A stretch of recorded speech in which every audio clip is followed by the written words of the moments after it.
More than 500 civilians and about 300 security personnel have been killed so far.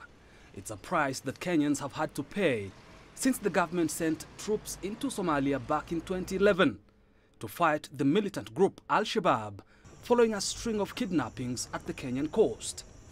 We resolved as a nation to protect our sovereignty by pursuing our enemies beyond our borders into Somalia. By mid-2011, it had become abundantly clear that our long border with an ungoverned territory, teeming with violent criminals, was a threat to our national stability.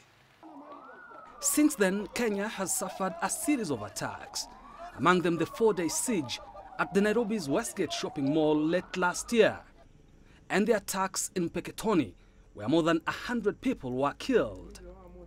Al-Shabaab claimed responsibility for the attacks. They want the Kenyan government to withdraw its troops from Somalia. And with the recent killings in Mandera, where close to 70 people were shot at point blank, calls have intensified for the government to pull its troops out of Somalia. It is the government's inability to provide an exit strategy for a military operation in Somalia that is our undoing. It has given the terrorists a window of opportunity to continue to massacre our people as a form of retaliation for our presence in Somalia. The Kenyan troops have made some significant gains since the start of the operation in Somalia, including the capture of the key port city of Kismayo, which was once considered the financial hub for the Al-Shabaab. But Kenya has suffered greatly since then.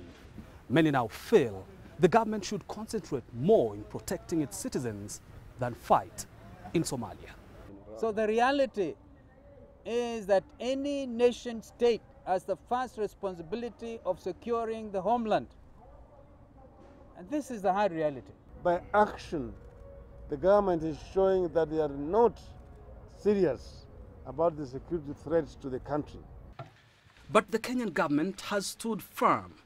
It will not bow to pressure from a terrorist organization. President Kenyatta says Kenyan troops will only be pulled out of Somalia when peace is restored. Again and again, Kenya has promised to tighten the fight against terrorism, and especially the Al-Shabaab.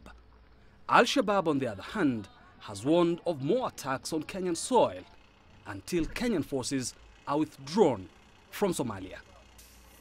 Kofa Mrenje, CCTV, Nairobi, Kenya.